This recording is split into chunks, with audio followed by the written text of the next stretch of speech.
우리는 지난 시간부터 이제 창세기 강해를 통해서 요셉에 대한 이야기를 살펴보고 있는데, 이 요셉은 어린 시절 아주 불행하고 아주 복잡한 가정에서 자라난 것을 보게 됩니다. 그러니까 아버지가 4명의 아내를 통해서 배다른 형제가 12명이 나온 겁니다.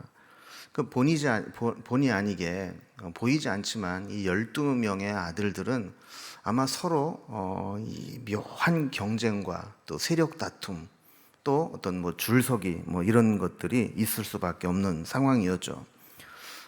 그런 가운데에서 이 형제들 간의 이런 갈등을 부추기고 폭발시키게 되는 결정적인 요인이 한 2가지 있었습니다.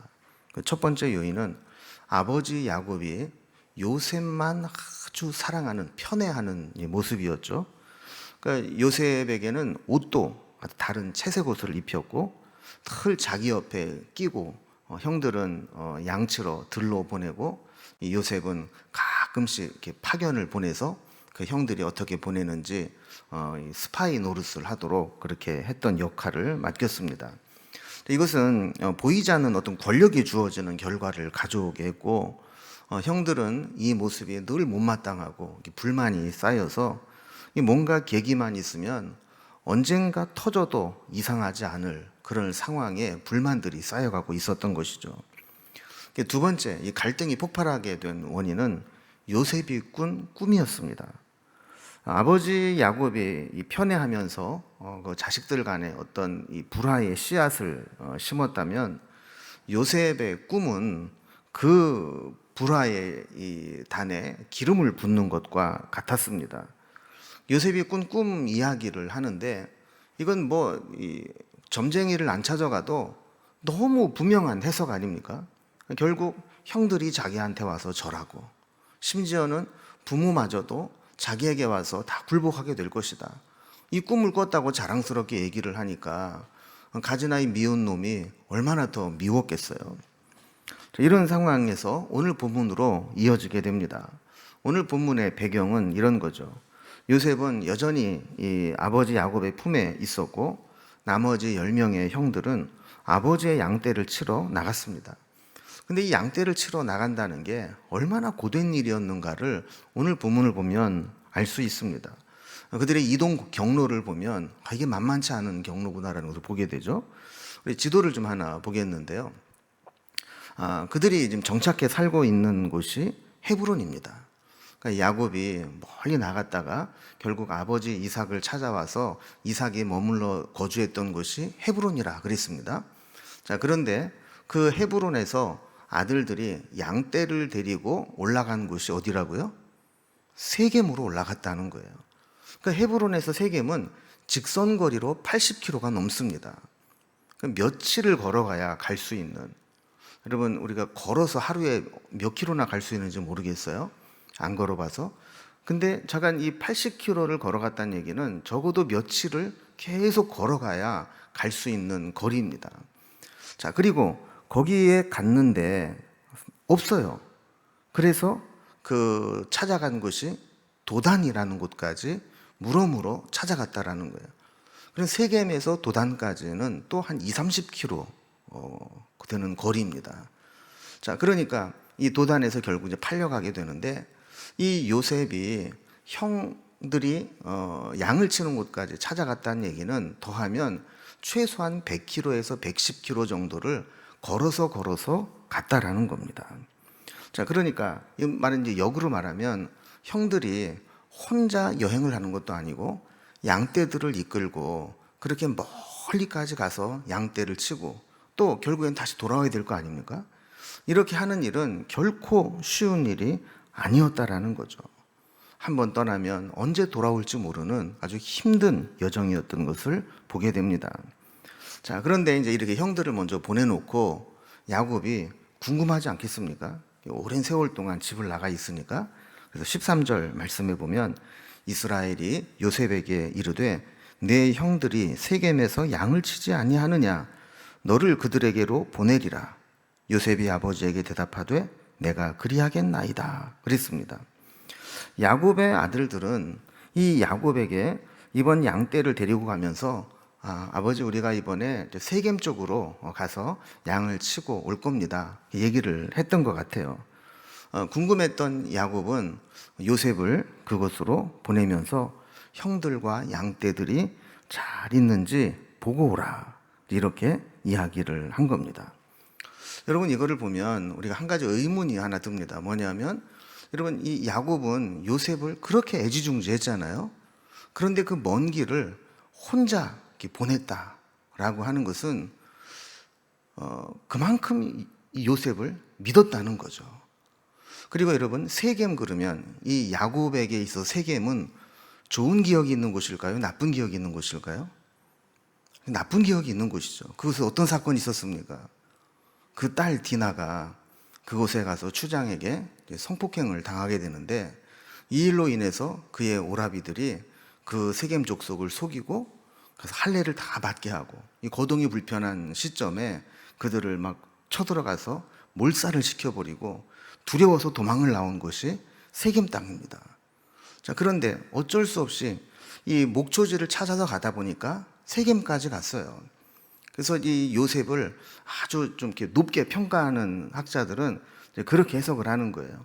왜 그렇게 애지중지하게 아끼는 요셉을 그 위험한 곳에 혼자 보냈느냐 그랬을 때, 아마도 분명히 이 야곱의 아들들이다라는 것이 밝혀지게 될 때 세겜 사람들과 분쟁이 생길 가능성이 있다라는 거죠. 자, 그래서 이 문제를 해결할 수 있도록 요셉을 파견한 것이다, 이렇게 보기도 해요. 이 해석이 뭐 전혀 얼토당통하지 않은 것이 아니라 그들은 실제로 세겜 땅에서 오래 머무르지 못하고 더 북쪽인 도단까지 밀려가는 것을 보게 되죠. 도단으로 간 것이 단지 목초지가 좋아서인지 아니면 세겜에서 어떤 문제와 갈등이 생겨서인지는 모르지만, 그들이 야곱에게 말할 때에는 우리가 세겜으로 가겠습니다 했는데 세겜에 머무르지 못하고 도단까지 올라가게 되었다는 것을 보게 됩니다. 자, 어쨌든 이 요셉은 아버지의 명대로 형들을 찾아서 위로 방문을 하게 되고, 혹시라도 있을 수 있는 그 문제들을 해결해주고 도와주려고 방문을 하게 된 겁니다. 자, 그런데 이 요셉은 그곳에 가면서 앞으로 자신에게 어떤 일이 벌어질지 전혀 상상을 못하고 그저 아버지의 명령에 순종하고 떠난 것입니다. 그런데 그곳에서 상상하지 못할 일이 기다리고 있었죠.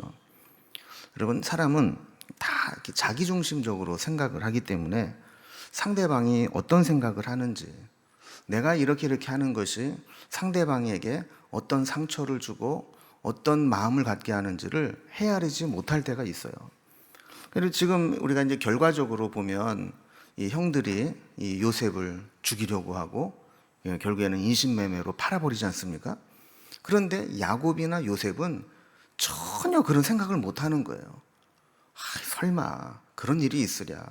그 야곱도 전혀 생각을 못 하니까 이 요셉을 혼자 형들에게 보낸 것이고, 요셉도 그런 생각을 추워도 못 하니까 그냥 가라니까 간 거예요.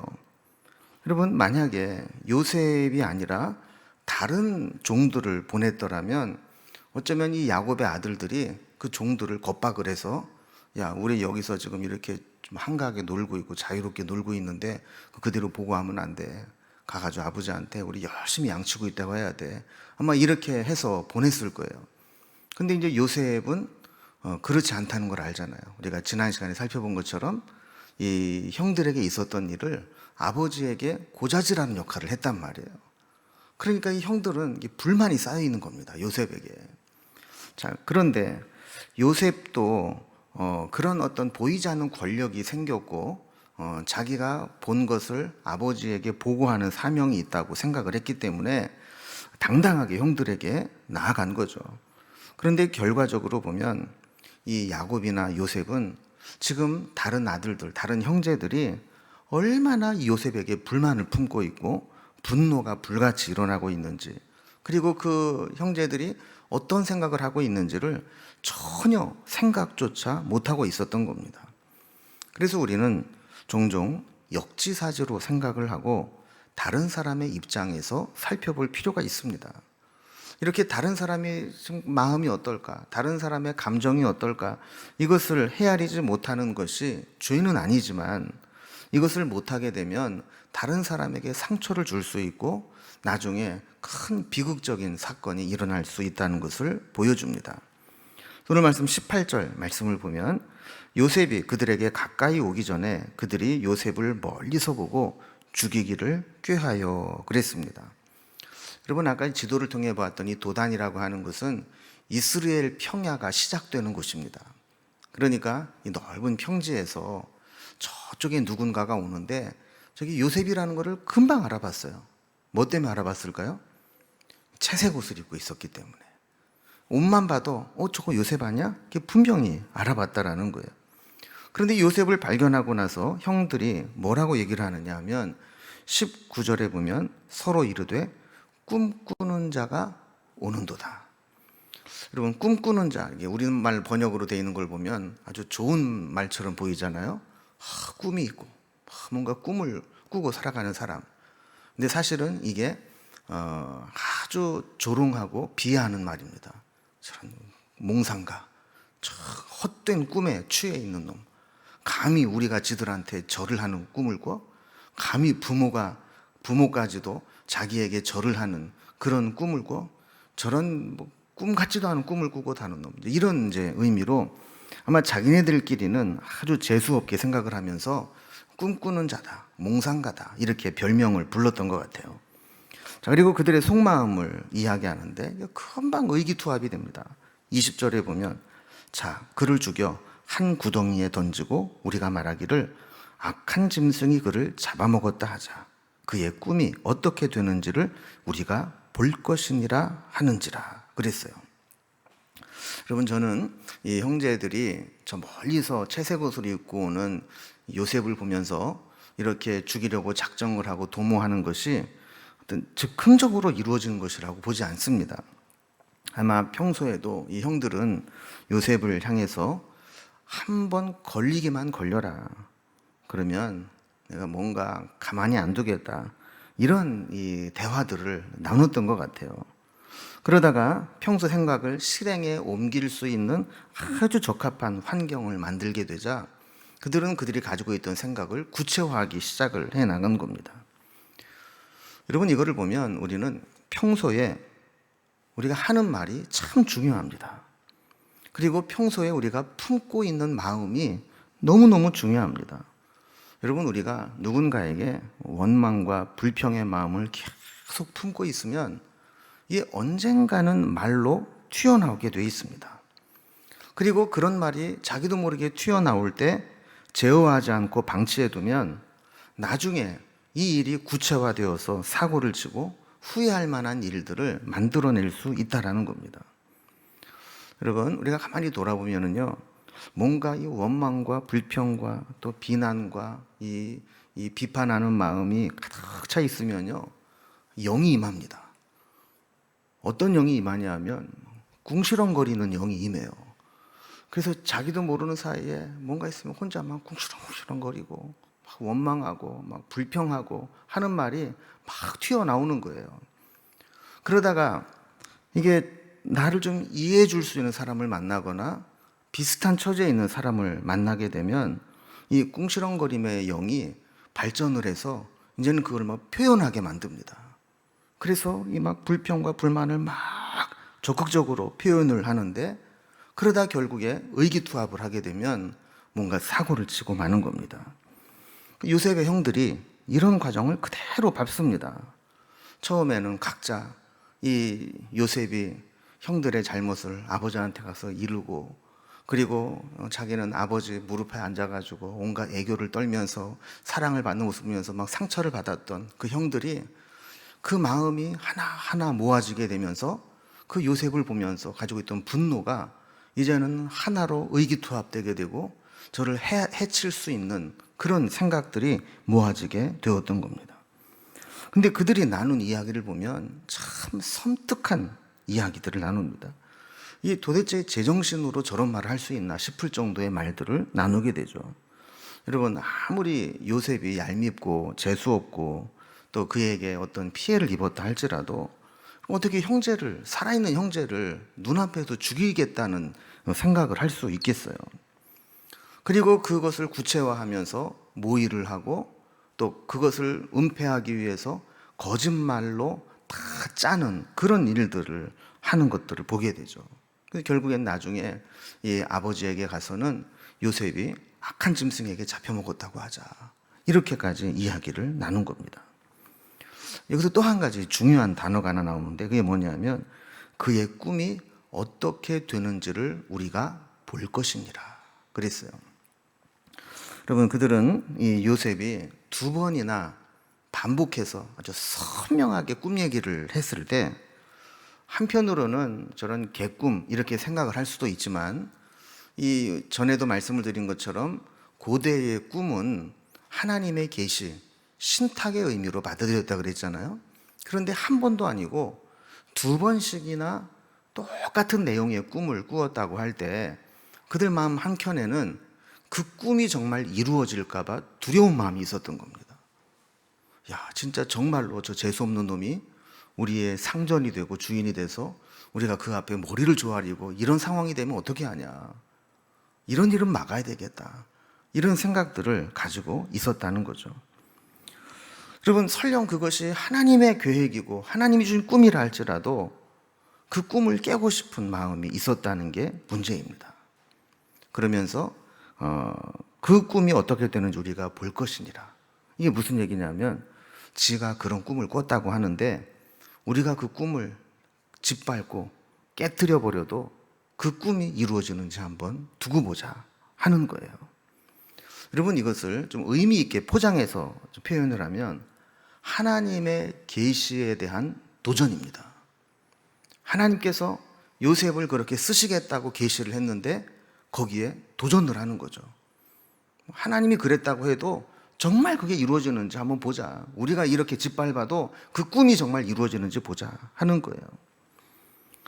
여러분, 아무리 믿음의 사람도요, 시기, 질투, 상처와 원망의 감정에 사로잡히면 하나님의 뜻이 보여도 어거지를 써서 방해를 하고 어깃장을 놓는 상태가 되는 겁니다. 그리고 누가 그런 얘기를 하더라고요. 현대인들은 기분 나쁘면 천국도 안 간대요. 여러분, 천국은 무슨 수를 써서라도 가야 되는 거 아닙니까? 천국은 갑진진주와도 같고 천국은 밭에 감추인 보화와도 같아서 내가 가진 것을 다 팔아서라도 소유하고 얻어야 되는 게 천국이듯이 천국은 어떤 대가를 지불하고서라도 우리가 반드시 가야 되는 곳인데 현대인들은 기분 나쁘면 천국도 안 가려고 그런다는 거예요.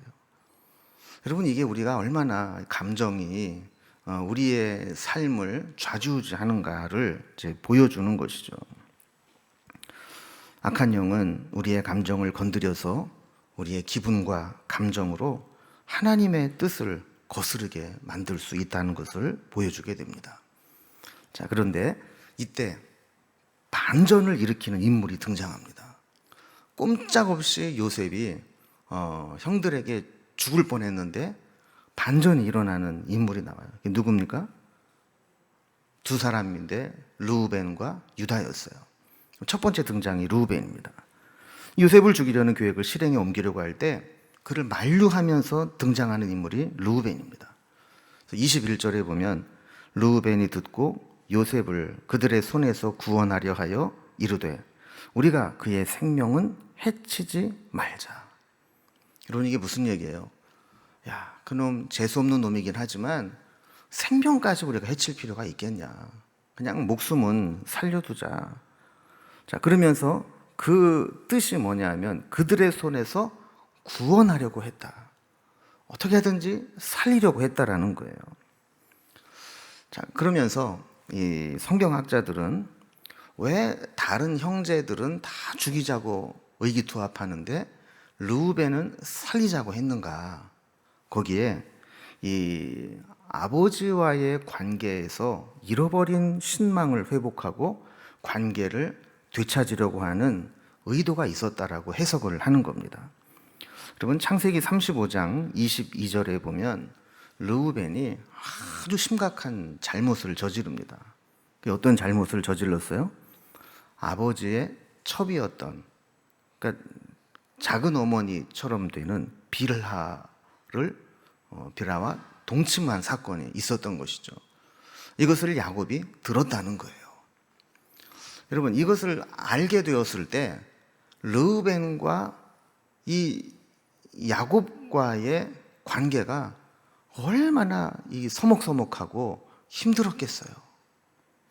어떻게 눈이 맞았는지는 모르지만 어쨌든 르우벤은 아버지의 첩과 눈이 맞았고 아버지는 그것을 들어서 알고 있어요. 얼마나 이게 불편한 관계입니까? 이때 이 르우벤은 어떻게 하든지 아버지로부터 이 관계를 회복하고, 우리가 잘 알다시피 12명의 아들 중에 르우벤이 장자 아닙니까? 이 장자의 축복, 이 장자의 권리를 확고하게 다지고 싶었던 욕망이 르우벤에게 있었던 거예요. 근데 그가 했던 그 생각이 참 위험한 생각이었습니다. 르우벤은 그의 생명은 해치지 말자, 이렇게 이야기를 했는데 아마 르우벤의 말발이 잘 안 먹혀 들어갔던 것 같아요. 아마 이 빌하와의 관계 때문에 그랬는지 이 형제들이 그렇게 리더십을 잘 따라주지 않았던 것 같아요. 그러니까 한마디 했을 때 이게 안 먹혀 들어갔어요. 부연 설명을 합니다. 22절에 보면 르우벤이 또 그들에게 이르되 피를 흘리지 말라, 그를 광야 그 구덩이에 던지고 손을 그에게 대지 말라 하니 이는 그가 요셉을 그들의 손에서 구출하여 그의 아버지에게로 돌려보내려 함이었더라 그랬습니다. 처음에 죽이지 말자 그랬는데, 생명을 해치지 말자 그랬는데 동생들이 그래 맞죠 형? 우리가 죽이는 거 아니 너무하죠. 우리 그만두죠. 이렇게 되는 분위기가 아니고 좀 뭐래? 이런 분위기가 딱 되니까 자꾸 설명을 하는 거예요. 피를 흘리지 말자. 차라리 저 구덩이에다가 던져 놓고 우리가 직접 죽이지는 말자. 그리고 나중에 그를 구원해서 아버지에게로 돌려보내려 했다라는 겁니다. 근데 여러분, 이게 사실 얼마나 위험한 일이냐면, 여러분, 이렇게 되면 자기는 야곱으로부터 신망을 얻을 수 있어요. 근데 이 사실이 나중에 알려지게 되면 다른 형제들은 어떻게 할까요? 이 르우벤을 죽일 놈 살릴 놈 하면서 달려들 거예요. 아니, 같이 있는 자리에서 죽이자고 할 때 죽이지 말자고 해놓고는 자기 혼자 그걸 빼돌려가지고 내가 이 요셉을 살려가지고 보냈다고 이렇게 이야기를 하면 결국 죽이자고 공모했던 다른 형제들은 뭐가 되는 거예요? 다 죽이려면 되는 거 아닙니까? 그럼에도 불구하고 아까 또 말씀을 드린 것처럼 이 르우벤은 아버지 야곱에게 지은 죄가 있기 때문에 아마 이번 사건을 통해서 이것을 만회해 보려고 이런 계략을 짰던 것 같아요. 그래서 24절을 보면 그를 잡아 구덩이에 던지니 그 구덩이는 빈 것이라, 그 속에 물이 없었더라 그랬습니다. 그러니까 당시 이 구덩이는 아마 이 물을 저장하는 탱크처럼 이렇게 되어 있어서 그 속으로 가면 넓고 입구는 좁은, 그래서 물을 가두어 두는 이제 그런 역할을 했던 구덩이였던 것 같습니다. 근데 마침 그곳에 구덩이를 보니까 그 속에 물이 없어요. 여러분, 만약에 이 구덩이에 물이 가득 차 있으면 헤엄쳐서 손을 뻗어서 나올 수 있겠죠.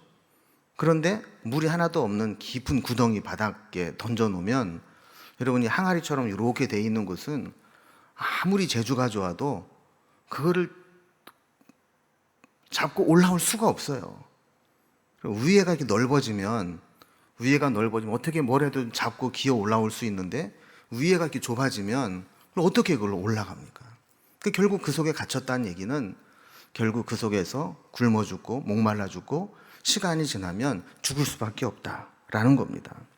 자, 그래서 이렇게 자연적으로 죽게 내버려 두고 속내는 르우벤이 그를 구출해서 야곱에게 보내고 그 일로 인해 아버지와의 이 관계를 회복하려고 했던 그 꿍꿍이가 있었던 것이죠. 이번에는 이 르우벤의 말에 설득력이 있었는지 다른 형제들이 르우벤의 제안을 받아들이기로 합니다. 그러면서 제일 먼저 한 일이 뭐냐면 채색옷을 벗기는 일이었어요. 23절에 보면 요셉이 형들에게 이르매 그의 형들이 요셉의 옷, 곧 그가 입은 채색 옷을 벗기고. 이거를 보면요, 여러분 장면을 한번 생각을 해보면 이 채색 옷 때문에 얼마나 상처를 받았는지 모르죠.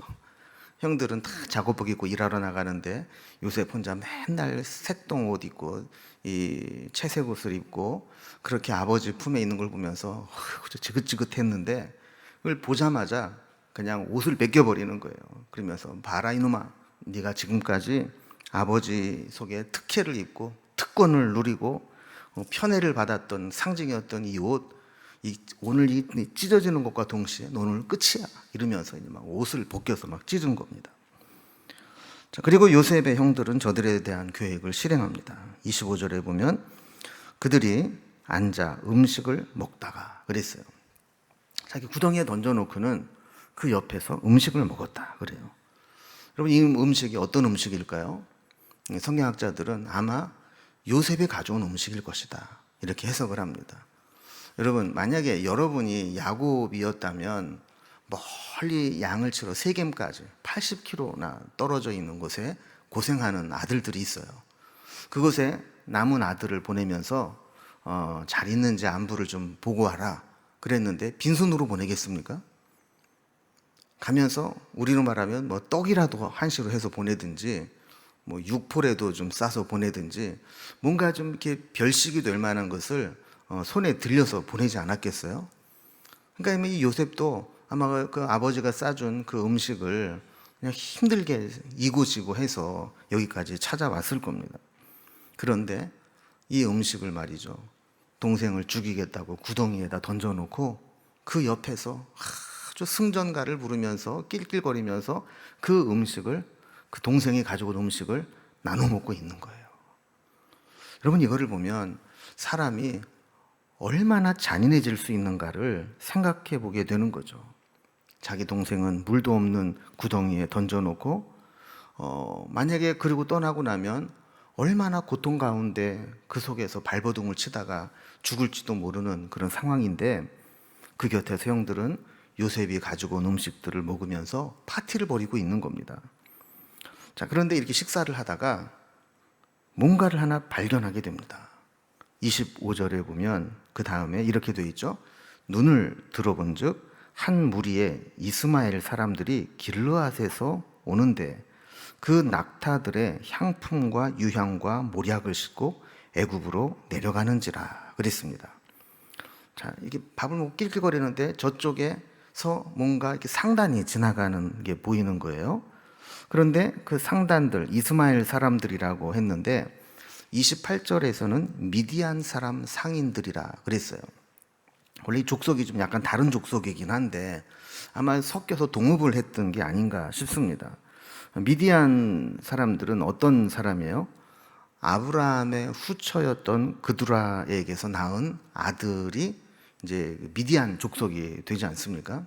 그리고 이스마엘은 우리가 잘 알다시피 이삭의 또 배다른 형제고, 근데 어쨌든 이 두 족속들이 상단을 이루어서 낙타떼를 이끌고 가는데 여기 보면 그들이 길르앗에서 오는데 애굽으로 내려가는지라. 여러분, 길르앗은 요단 동편입니다. 그러니까 그들이 요단강 동편에서 요단강을 건너서 여기 도단으로 지나서 아마 해변길을 통해서든지 아니면 왕의 대로를 통해서든지 애굽까지 내려가는 그런 큰 상단을 이끌고 가는 행렬이었던 것 같아요. 여기에 이 길르앗에서 나오는 향품과 유향과 모략을 싣고 애굽으로 가서 팔려고 지금 지나가고 있는 게 보인 겁니다. 자, 이때 이 두 번째 변수가 등장을 합니다.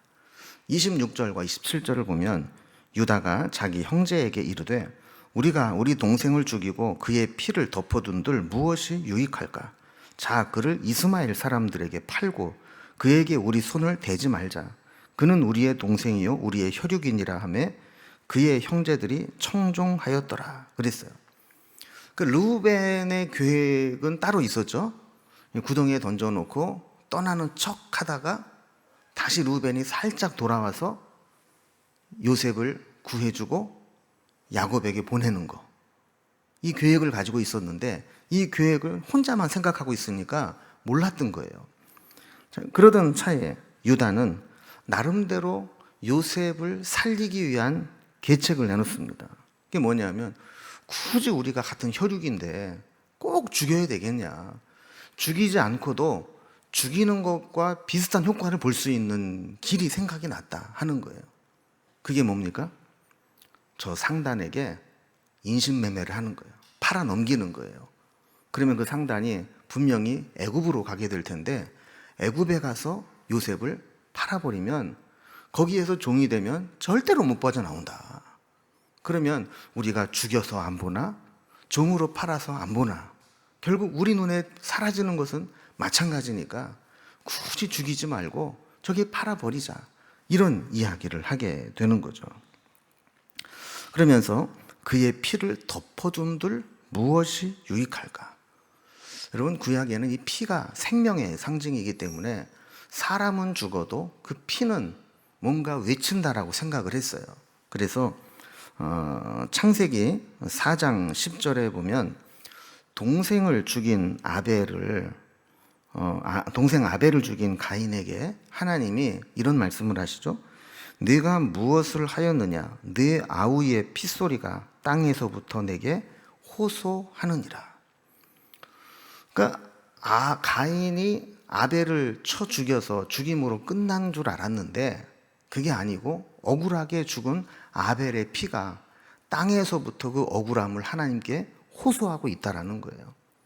그러니까 지금 이 유다와 그들의 생각 속에는 지금 우리가 르우벤을 죽여서 여기에서 죽인다고 해서 끝나는 게 아니고 억울하게 죽은 이 요셉은 나중에 그 피를 호소하게 될 거라는 거죠. 우리가 이 구덩이에 덮어둔다고 해서 끝나는 게 아니다라는 생각을 하고 있었다라는 거예요. 그러니까 그럴 바에는 우리가 평생 죄책감을 가지고 우리가 동생을 죽였다. 이런 마음, 그 피의 호소, 이 피의 호소라는 게 하나님께는 정죄를 하는 것이고 그 가해자에게는 양심의 가책을 주는 것인데 그 빌미를 남겨줄 필요가 뭐가 있느냐. 차라리 팔아 넘기자. 이렇게 이야기를 한 겁니다. 자, 그래서 이 합의를 보고 요셉을 그 상단에 팔아 넘기게 되죠. 은 20에 이스마엘 사람 미디안 상인에게 팔아버렸다. 그래요. 여러분, 원래 그 당시에 통용되는 사람의 몸값은 은 30입니다. 예수님도 가룟 유다에게 팔릴 때 은 30에 팔렸죠. 근데 지금 요셉은 나이가 몇 살이라고 그랬어요? 17살. 그러니까 아직 미성년자의 힘을 완벽하게 쓰지 않아요. 그러니까 이제 디스카운트를 한 거죠. 그래서 어쩌면 30냥 받으려고 했을지 모르는데 이 상인들이 에이 아직 어리네, 얘 뭐 힘 쓰겠어, 은 20만 합시다. 이래서 이제 합의를 본 것 같아요. 여러분, 이렇게 해서 팔아 넘기게 되는데 그러면 양심으로부터 자유로울 수 있는가? 그게 아니에요. 여러분, 나중에 우리가 좀 살펴보겠지만 창세기 42장 21절에 보면 그 요셉 앞에서 그 형들이 서로 이런 이야기를 하는 장면이 나옵니다. 자, 그들이 서로 말하되 우리가 아우의 일로 말미암아 범죄하였도다. 그가 우리에게 애걸할 때에 그 마음의 괴로움을 보고도 듣지 아니하였으므로 그 괴로움이 우리에게 임하도다. 그랬어요. 그러니까 구체적으로 성경에는 여기에는 표현되어 있지 않지만 아마 이 요셉이 이 이스마엘 상단에게 팔려가면서 형들에게 애원을 했을 거라는 거죠. 또 이 구덩이에 던져질 때 얼마나 살려달라고, 형 왜 그러냐고, 도대체 제발 살려만 달라고 얼마나 애걸복걸을 했겠어요. 자, 이러한 것을 들었다라는 거죠. 그리고 그 이야기 속에는 그 마음의 괴로움이 묻어나는 것을 형들이 다 알고 있었다는 거예요.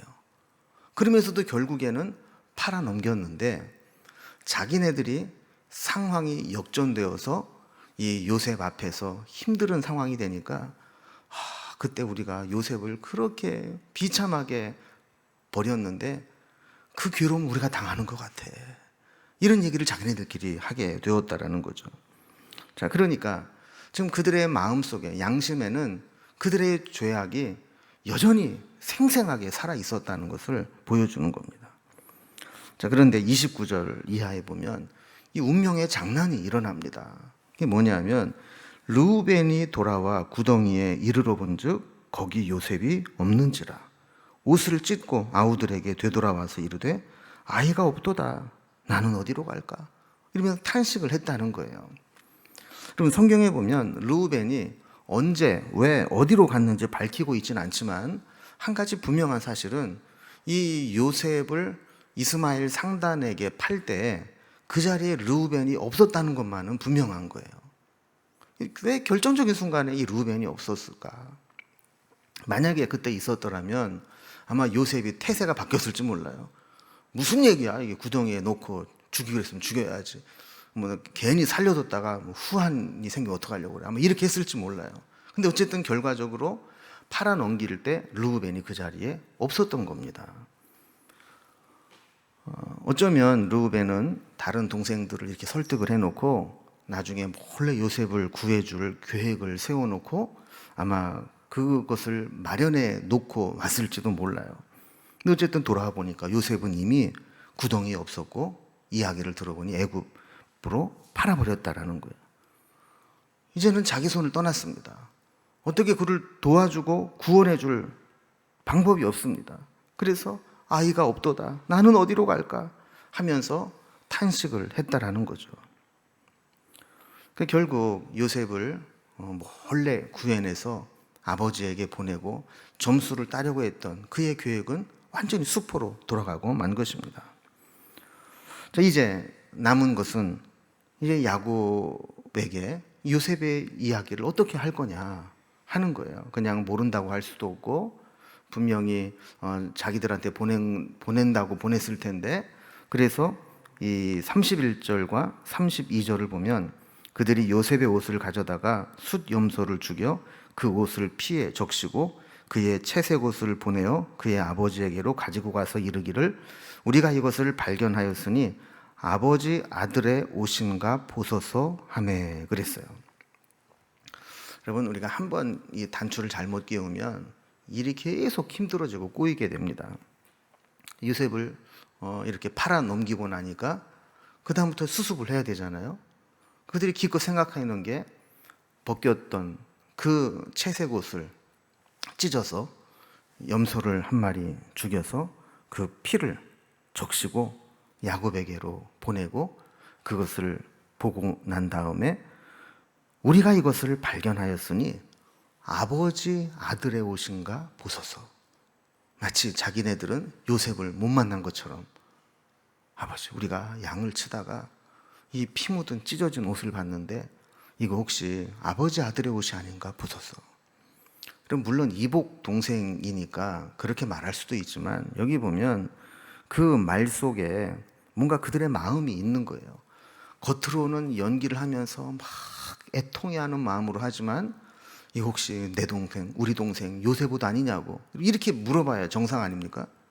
근데 아버지 아들의 옷이 아닌가 보소서. 남 얘기하듯이 지금 그렇게 이야기를 하고 있는 거예요. 근데 이 요셉의 옷을 확인한 야곱이 어떤 반응을 보입니까? 33절과 34절을 보면 아버지가 그것을 알아보고 이르되 내 아들의 옷이라 악한 짐승이 그를 잡아먹었도다.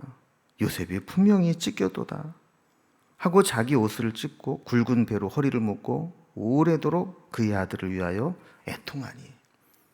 그러니까 요셉이 직접 죽은 것을 보지는 못했지만 이 결과물을 볼 때 이건 분명히 이 들짐승들에게 잡아먹힌 것이고 이렇게 옷이 찢어질 정도면 그의 몸도 찢겨서 짐승의 밥이 됐을 거다.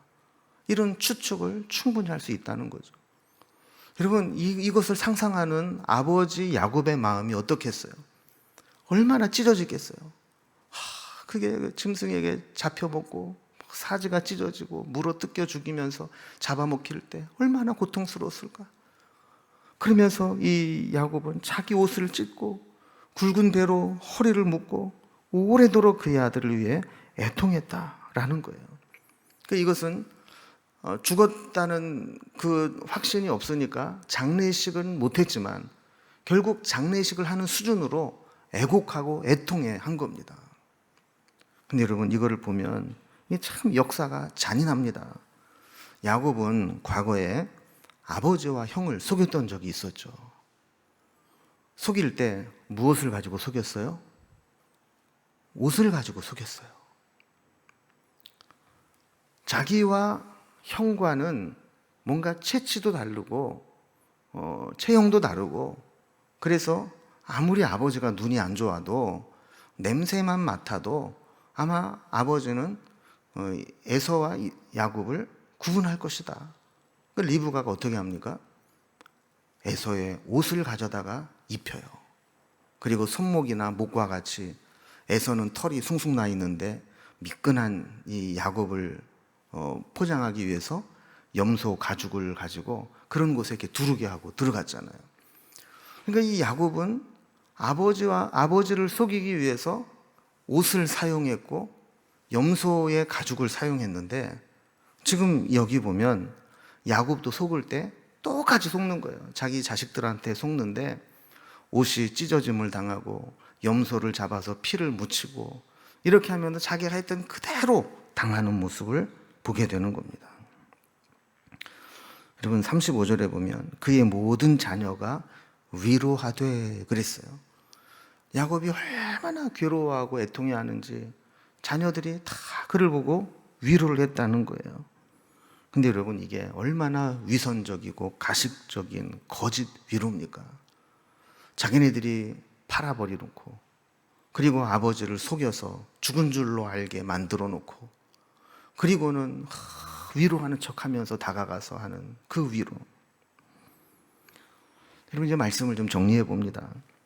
지금까지의 상황을 보면 요셉은 꿈을 꾸었지만 그 앞에 펼쳐지는 현실은 꿈과 정반대로 나타나는 것을 보게 됩니다.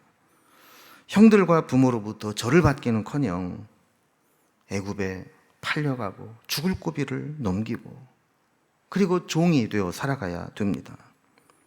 심지어 형들이 그의 꿈이 어떻게 되는지를 우리가 볼 것이니라 그러면서 요셉의 인생을 짓밟을 때 그냥 정말 꿈대로 그냥 그 속에서 형들에게 막 천벌이 내리고, 그 요셉 앞에 우리가 잘못했어, 우리가 미안해, 이제 너를 우리 형처럼 떠받들고 살게, 이랬어야 될 텐데 그게 아니라 그의 꿈은 잔인할 정도로 짓밟히고 결국 요셉은 노예로 팔려가게 됩니다. 여러분, 여기서 우리가 한 가지 중요한 사실을 발견하게 되는데, 꿈은 쉽게 이루어지지 않는다는 거예요. 꿈은 우리가 꾼 꿈과 정반대와 같은 현실을 이겨내고 극복할 때 비로소 얻게 된다는 겁니다. 마지막 36절을 보면 그 미디안 사람들은 그를 애굽에서 바로의 신하 친위대장 보디발에게 팔았더라 그랬어요.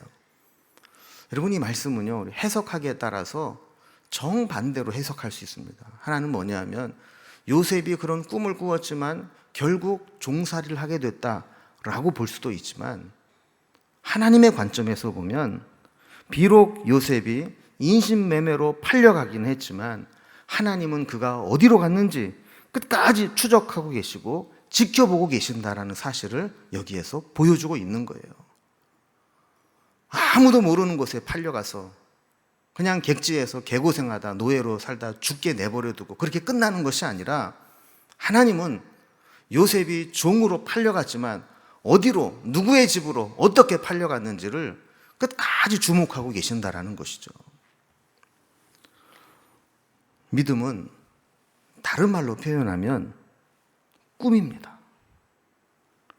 믿음은 바라는 것들의 실상이요 보이지 않는 것들의 증거니 라고 하신 말씀과 같이, 믿음은 하나님이 주신 꿈, 그 꿈이, 그 말씀이 비록 내 앞에 펼쳐진 현실과는 정반대로 나타난다 할지라도 그 꿈이 이루어질 것을 믿고 소망하며 마침내 이루어내는 것, 그것이 믿음이라는 겁니다. 지금 상황이 처음 출발이 불행하고 비참해도, 그리고 요셉과 같이 가장 사랑하는 형들로부터, 가장 가까운 사람들로부터 외면당하고 버림을 받아도, 그리고 점점 깊은 수렁에 빠지는 것처럼 보여도 하나님이 주신 꿈이 있다면 그 꿈을 부여잡고 포기하지 않는 것, 그것이 믿음이요 꿈이라는 겁니다. 여러분, 하나님이 우리에게, 그리고 또 우리 자녀에게, 우리 가문에, 그리고 우리 교회에, 그리고 한국 교회에, 그리고 이 민족에게 주신 꿈이 있기를 바랍니다. 여러분, 지금 우리의 현실은 어느 것을 봐도 녹록하지 않아요. 너무나 지금 부정적인 요인들이 많이 있어요. 그러나 우리 선조들로부터, 우리 믿음의 선배들로부터 이 나라와 민족을 위해서, 그리고 지난 93년 동안 우리 믿음의 선배들이 이 명륜중앙교회를 위해서, 그리고 우리의 믿음의 가문들이 우리가 예수를 믿기로 시작한 날부터 우리의 가문과 가정과 우리의 자녀들을 위해서 꿈꿔오고 기도하고 하나님을 바라보면서 달려왔던 것이 있다면, 지금 현재 아무리 힘들고 부정적인 모습들이 보인다 할지라도 포기하지 않는 것, 그게 믿음입니다. 저는 우리가 처음 기도하면서 받았던 은혜, 그리고 기도하면서 우리가 보았던 비전, 그 꿈, 그것을 잊지 않기 바랍니다. 그리고 그것을 붙잡고 그것이 이루어질 때까지 어떤 역경이 있어도, 어떤 어려움과 더 점점 비참해지는 상황으로 내려간다 할지라도 마지막에 이루실 그 하나님을 바라보면서 달려가는 저 여러분이 될 수 있기를 주님의 이름으로 기원합니다. 기도하겠습니다.